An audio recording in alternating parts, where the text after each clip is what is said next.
Assalamualaikum warahmatullahi wabarakatuh. Perkenalkan, nama saya Aninda Nurdiana. Saya dari kelas 10 IPS 1 nomor absen 05. Dalam video kali ini kita akan membahas bersama-sama tentang materi teks hikayat. Mari teman-teman dan semuanya, langsung saja yuk kita saksikan videonya bersama-sama. Pertama, pengertian hikayat. Cerita rakyat memiliki banyak ragam. Salah satunya adalah hikayat. Hikayat merupakan cerita Melayu klasik yang menonjolkan unsur penceritaan berciri kemustahilan dan kesaktian tokoh-tokohnya. Kedua, fungsi hikayat. Hikayat termasuk cerita rakyat yang perlu dilestarikan. Cerita rakyat penting dilestarikan dan dikembangkan.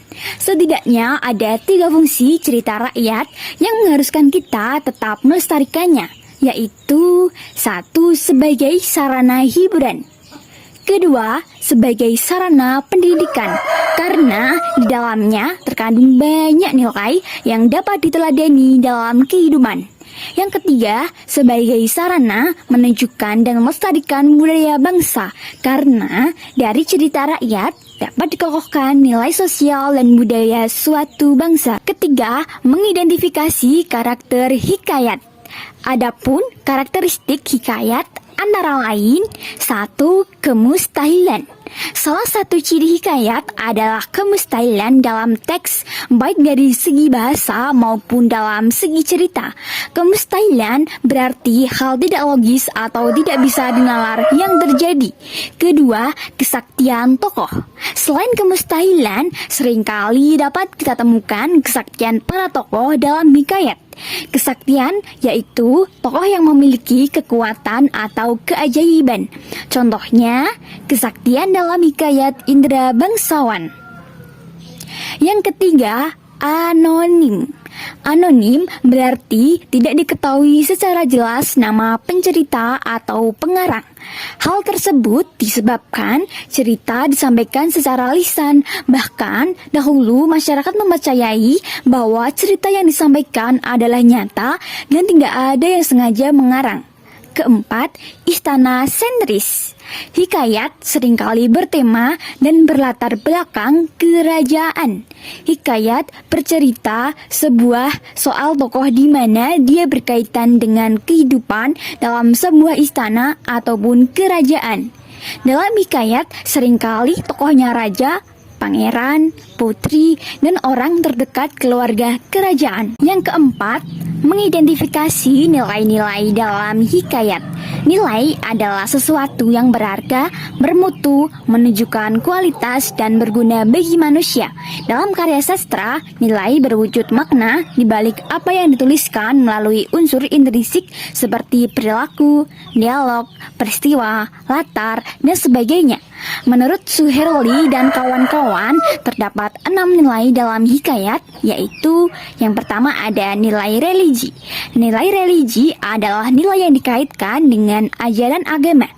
Nilai religi biasanya ditandai dengan penggunaan kata dan konsep Tuhan, makhluk gaib, dosa pahala, serta surga neraka. Kedua, nilai-nilai moral. Nilai moral merupakan nasihat-nasihat yang berkaitan dengan budi pekerti, perilaku, atau tata susila yang dapat diperoleh pembaca dari cerita yang dibaca.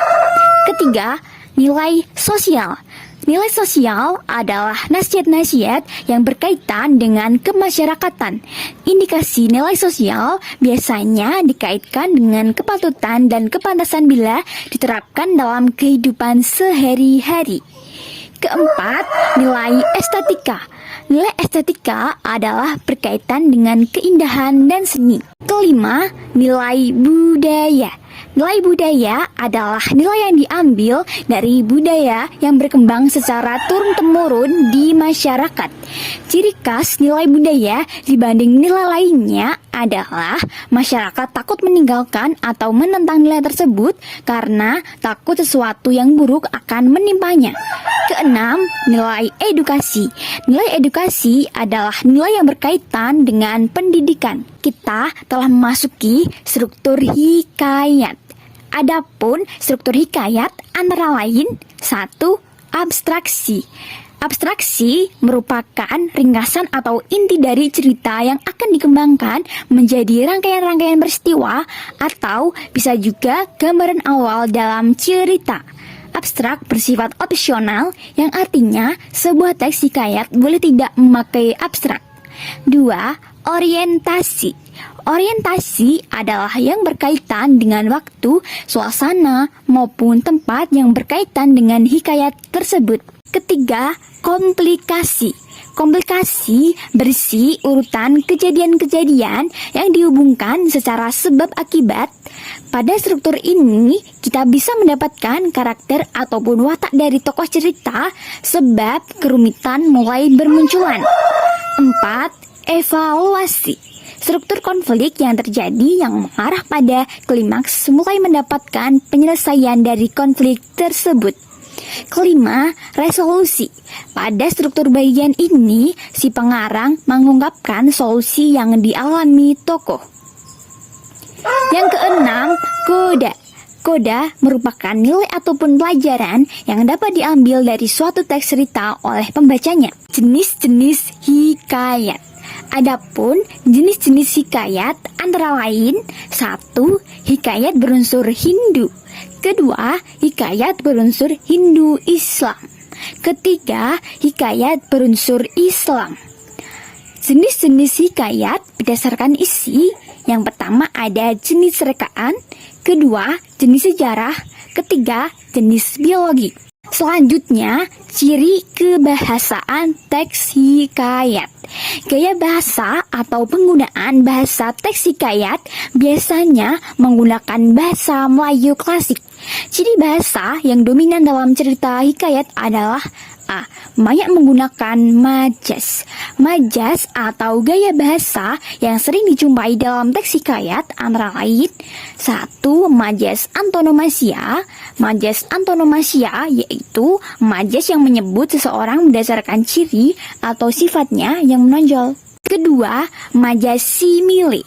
Majas simile adalah majas yang membandingkan suatu hal dengan lainnya menggunakan kata penghubung dan kata pembanding. Kata penghubung atau pembanding yang biasa digunakan antara lain seperti laksana, bak, dan bagaikan. B. Banyak menggunakan kata arkais. Kata arkais yaitu kata-kata yang lazim digunakan pada masa lampau yang memiliki makna atau bentuk sesuai dengan konteks pada saat itu dan sudah jarang digunakan atau bahkan sudah asing saat ini. Ciri kebahasaan teks hikayat yang ketiga adalah banyak menggunakan konjungsi pada setiap awal kalimat. Yang keempat, mengungkapkan sesuatu yang mustahil atau tidak masuk akal. Selanjutnya, kita akan membandingkan penggunaan bahasa dalam cerpen dan hikayat. A. Penggunaan majas. Penggunaan majas dalam cerpen dan hikayat berfungsi untuk membuat cerita lebih menarik jika dibandingkan menggunakan bahasa yang lebih lugas. Di antaranya, majas yang sering digunakan dalam cerpen maupun hikayat adalah 1. Majas antonomasia, kedua, majas metafora, ketiga, majas hiperbola, keempat, majas perbandingan. B. Penggunaan konjungsi. Baik cerpen maupun hikayat merupakan teks narasi yang banyak menceritakan urutan peristiwa atau kejadian. Untuk menceritakan urutan peristiwa atau alur tersebut, keduanya menggunakan konjungsi yang menyatakan urutan waktu dan kejadian. Dan yang terakhir, kita akan menceritakan kembali isi hikayat dalam bentuk cerpen. Berikut ini hal yang perlu diperhatikan dalam mengubah isi cerita hikayat dalam bentuk cerpen, antara lain: yang pertama, mengubah alur cerita dari alur berbingkai menjadi alur tunggal. Kedua, menggunakan bahasa Indonesia saat ini. Ketiga, menggunakan gaya bahasa yang sesuai.